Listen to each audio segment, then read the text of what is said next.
এইটো ইয়াত লিখিছে ফাৰ্ষ্ট এডিশ্যন বুলি লিখিছে a world below' the roundabout ইয়াৰ আগৰ এটা এডিশ্যন কিন্তু মই হেৰি কৰিছিলোঁ উন্মোচন কৰিছিলোঁ আৰু ইংৰাজী কবিতা লিখা যিটো গত আমাৰ অসমত কিন্তু খুব কম আৰু ধৰক মই নিজেই লেখোঁ কিন্তু এইটোত আৰু মই সৰুৰ পৰাই কিন্তু ইংৰাজীতেই লিখিছিলোঁ আৰু মোৰ 5টা ভলিউম ইতিমধ্যে ওলাইছে আৰু আপুনি কাকততো খুব সুন্দৰকৈ কাকততো প্ৰবন্ধবিলাক আপুনি লিখিছে আৰু অসমীয়াত ধৰক মই কাকতৰ প্ৰবন্ধবিলাক ৰেগুলাৰ এটা কলাম হিচাপত লিখি থাকোঁ কিন্তু মোৰ লেখাটো কিন্তু মূল লেখাৰ কিন্তু মই ইংৰাজীতে লিখোঁ বেছিভাগ কিতাপ মোৰ ইংৰাজীতে প্ৰায় 70% কিতাপ ইংৰাজীতে লিখা গতিকে আমাৰ এই লেখিকাগৰাকী য়াং লেখিকা তাই ইংৰাজীত অন্তত লিখিবলৈ আৰম্ভ কৰিছে এইটো এটা অত্যন্ত আনন্দৰ কথা আৰু এনেকুৱা বহুত অভিজ্ঞতা আছে বহুত কথা আছে যি নেকি ইংৰাজীৰে ক'বলৈ বেছি সুবিধা মই ভাবোঁ আৰু বেছি কমফৰ্টেবল হয় আৰু তাই যিহেতু শিক্ষাটো বিশেষকৈ এটা ইংলিছ এডুকেশ্যন বা ইংৰাজী মাধ্যমৰ বিদ্যালয়ত পঢ়িছে গতিকে তেওঁলোকৰ সেই এটা লাইনত থিংকিংটো সেনেকুৱা হৈছে আৰু তেওঁলোকৰ থিংকিংটো অলপ ধৰক অলপ বৰ্ণাঢ্যতা তাৰ মাজত আছে এটা বিচিত্ৰতা আছে আৰু এই কিতাপখনৰ এটা ইন্ট্ৰডাকশ্যন ময়ো লিখিছিলোঁ এটা সময়ত এইখন কিতাপৰ গতিকে মই ভাবিছোঁ যে ছোৱালীজনী লিখি থাকক আৰু তাৰ দ্বাৰাই দুটা কাম হ'ব নিজৰ কাব্যিক যিটো অনুভূতি সেইটো প্ৰখৰ হ'ব আৰু লাহে লাহে ভাষাৰ ওপৰত তেওঁলোকৰ যিটো গ্ৰীপ সেই গ্ৰীপটো মজবুত হ'ব ৰুণা লাইলা এগৰাকী বিশিষ্ট লেখিকা আৰু ৰুণা লাইলাৰ বিভিন্ন অনুষ্ঠানত আপুনি জড়িত হয় তেখেত সম্পৰ্কে কি ক'ব তেখেতৰ জীয়ৰীয়ে যে এনেকুৱা এটা সুন্দৰ পদক্ষেপ লৈছে আচলতে জীয়ৰী বা পুত্ৰ এওঁলোকে আচলতে মাক দেউতাকৰ ট্ৰেডিশ্যনতে ডাঙৰ হয় গতিকে তেওঁলোকৰ যিটো উদাৰতা তেওঁলোকৰ যিটো ক্ৰিয়েটিভিটি তেওঁলোকৰ যিটো ষ্টাইল অফ লিভিং বা তেওঁলোকৰ যিটো জনপ্ৰিয়তা এই গোটেইখিনি কথা কিন্তু তেওঁলোকৰ সন্তানসকলে দেখা পাই থাকিলে কি হয় সেইটোৱে কিন্তু আমাক প্ৰভাৱিত নকৰাকৈ নাথাকে প্ৰভাৱিত কৰে কিন্তু মাক দেউতাকেনো কি কৰিছে দেউতাকেনো কি কৰিছে সেই কথাবিলাক তেওঁলোকে দেখি থাকে গতিকে সেই প্ৰভাৱিত সেনেকৈও হয় আৰু ইতিমধ্যে ৰুণা লাইলাইতো বহুত কিতাপ লিখিছে তেওঁ নিপন গোস্বামীদেৱৰ আমাৰ অভিনেতা নিপন গোস্বামীদেৱৰ ওপৰত এখন তেওঁ জীৱনীমূলক উপন্যাসো লিখিছে সেইখনো মই পঢ়িছোঁ আৰু পিছত আৰু বহুত কিতাপ লিখিছে গতিকে এইবিলাকৰ দ্বাৰা এটা পৰিৱেশ সৃষ্টি হয় মই নকওঁ যে পৰীক্ষাৰ সৃষ্টি নহয় পৰীক্ষাৰ সৃষ্টি হয় আৰু এই পৰিৱেশে কিন্তু অসমীয়া জাতিটোৰো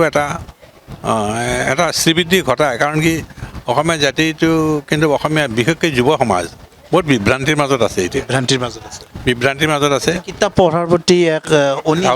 এইটো কৈছে সমগ্ৰ ভাৰতবৰ্ষতে ঘটিছে কিন্তু পাশ্চাত্যত কিন্তু ঘটা নাই পাশ্চাত্যত কিতাপৰ প্ৰতি আগ্ৰহ এতিয়াও আছে মই দেখিছোঁ কাৰণ মোৰ ছোৱালীয়ে তাত থাকে মোৰ ল'ৰাও তাত পঢ়িছে গতিকে তেওঁলোকে জানে তেওঁলোকে কথাবিলাক কয় যে ইয়াতে যিটো পৰিৱেশ সেই পৰিৱেশটো তাত নাই আৰু ৱেষ্টাৰ্ণ কাণ্ট্ৰিবিলাকত কি হয় আমেৰিকাৰ নিচিনা দেশত বা ইউকেত যে বহু ল'ৰাই হয় কি ইভিনিঙত দেখা পাব যে তেওঁলোকে ফুটপাথত বহি পেলাই কিতাপ পঢ়ি আছে ফুটপাথলৈ কিতাপ পঢ়ি আছে গতিকে সেই পৰিৱেশটো আমি সৃষ্টি ইয়াত কিয় কৰিব পৰা নাই তাৰ কাৰণে আমি ৰাজনৈতিকভাৱে দায়ী সামাজিকভাৱে দায়ী বৌদ্ধিকভাৱেও দায়ী গতিকে তাৰ পৰা আমি কেনেকৈ নিষ্কৃতি পাব পাৰোঁ কেনেকৈ মুক্তি পাব পাৰোঁ সেইটো এটা ডাঙৰ এটা কথা আৰু মই ভাবোঁ আমাৰ এই এনেকুৱা যিবিলাক আড্ডা বা গেট টুগেডাৰ মই গেট টুগেডাৰ বুলি কৈছোঁ সেই গেট টুগেডাৰ মাজত কিন্তু তেওঁলোকৰ মাজত এটা সেই ইনস্পিৰেশ্যনটো আনিব লাগে পৰিৱেশটো আনিব লাগে যে you should learn to behave like this বা এনে ধৰণৰ কথা যদি হয় তে নতুন পুৰুষৰ ওপৰত সেই কথাটো মানে প্ৰভাৱ নপৰাকৈ নাথাকে তেওঁলোকৰ প্ৰভাৱ পৰিব আৰু তাৰ দ্বাৰা তেওঁলোকে নিজে লিখিবলৈ চেষ্টা কৰিব নিজে চিন্তা কৰিবলৈ চেষ্টা কৰিব বা নিজে কেনেকৈ সমাধান দিব পাৰে এই কথাটো চেষ্টা কৰিব আৰু লগতে এইটো কথাও ঠিক যে যিসকলে সমাজৰ প্ৰবীণ বা বয়সত জ্যেষ্ঠ তেখেতসকলে কিন্তু নতুন পুৰুষক অলপ স্বাধীনতাও দিব লাগে প্ৰত্যেকটো কথাতে যে মই তেওঁলোক দোষ খুচৰি থাকোঁ সেইটো কিন্তু বৰ ঠিক কথা নহয় বুলি ভাবোঁ গতিকে তেওঁলোকৰ এটা স্বাধীনভাৱে নিজৰ ভৰিৰ ওপৰত থিয় হৈ নিজৰ মস্তিষ্কৰে চিন্তা কৰিবলৈ এটা পৰিৱেশ সৃষ্টি আমি কৰিব লাগে খুবেই ভাল লাগিছে মাতৃ হিচাপে আচলতে খুবেই গৌৰৱ অনুভৱ কৰিছোঁ কাৰণ মই যিহেতুকে নিজে লিখা মেলা কৰোঁ আৰু ছোৱালীয়েও সেইটো ৰাস্তাত গৈছে, গতিকে সকলো মাক বাপেকৰ এটা সপোন থাকে যে মাক বাপেকে যেনেকুৱা কৰে জীৱনত ল'ৰা ছোৱালীয়েও তেনেকুৱা এক আদৰ্শ অনুকৰণ কৰক, আৰু সেই হিচাপে সঁচাকৈ খুব ভাল লাগিছে। আৰু আজিৰ প্ৰজন্মই আমি যেনেকৈ দেখিবলৈ পাওঁ যে AI হওক বা মোবাইল হওক বা যান্ত্ৰিক এটা জীৱন তেওঁলোকে আজিকালি জীয়াই থাকিব খোজে, কিন্তু তাৰ মাজত কিতাপ লিখাটো আচলতে এক প্ৰকাৰ হেৰাই যোৱা বুলিয়ে ক'ব পাৰি। আৰু তেনেকুৱা স্থলত যে মান্তাছাই লিখিছে, এখন তাইৰ ছেকেণ্ড মানে এডিশ্যন হয়, গতিকে খুব ভাল লাগিছে যে তাইৰ সেই প্ৰচেষ্টা। এতিয়া তাৰ পঢ়া শুনা অলপ জানিব বিচাৰিছোঁ। পঢ়া শুনা USTMত বাগ বুলি এটা ক'ৰ্চ আছে, সেইটো ক'ৰ্চতে 4th ছেমিষ্টাৰ, মানে যিখিনি আমাৰ প্ৰশাসনিক লাইনৰ কাৰণে প্ৰিপেৰেশ্যন কৰি আছে, সেইটো ইণ্টিগ্ৰেটেড ক'ৰ্চ হয়। আৰু আপোনালোকৰ আশীৰ্বাদ পালে নিশ্চয় অনাগত দিনত প্ৰশাসনিক সেৱাৰ লগত জড়িত হ'ব বুলি আমি আশা। আজিৰ এই অনুষ্ঠানটোৰ বিষয়ে ক'ব, কোনে মুকলি কৰিব, কোন অতিথি হিচাপে আহিছে? আজি আমাৰ 8গৰাকী আমাৰ আছে উন্মোচক, তাৰ মাজত মণিকুন্তলা ভট্টাচাৰ্য বাইদেউ, দয়ানন্দ পাঠক খুৰা, আৰু আখতাৰ FA বৰা ছাৰ, আৰু তাইৰ USTMৰ যিগৰাকী বাগৰ ডাইৰেক্টৰ ছাৰ থাকিব, আৰু তাৰ লগত আমাৰ SPMৰ চিন্ময় বৰদলৈ ডাঙৰীয়া তেওঁ থাকিব, আৰু আমাৰ আমাৰ ITৰ মানে তাৰ লতা ৰাংগন বুলি যিগৰাকী এছ'চিয়েট ডিন হয় ITৰ, সেই মেডামগৰাকী থাকিব। মান্তাছাৰ ওচৰলৈ আহিছোঁ, তোমাৰ অনুভৱটো জানিব বিচাৰিছোঁ। ইমান সুন্দৰ এখন কিতাপ তুমি মুকলি কৰিছা। হয়, এইখন world below' the roundabout something unnoticed, যোনখন মোৰ ফাৰ্ষ্ট কিতাপ আছিলে, সেইখনৰ নাম আছিলে world below' the roundabout there is more here then Mitch দি আই। মোৰ আগৰ পৰা এটা ভিজন আছিলে যে মই ট্ৰিলজি এখন লিখোঁ,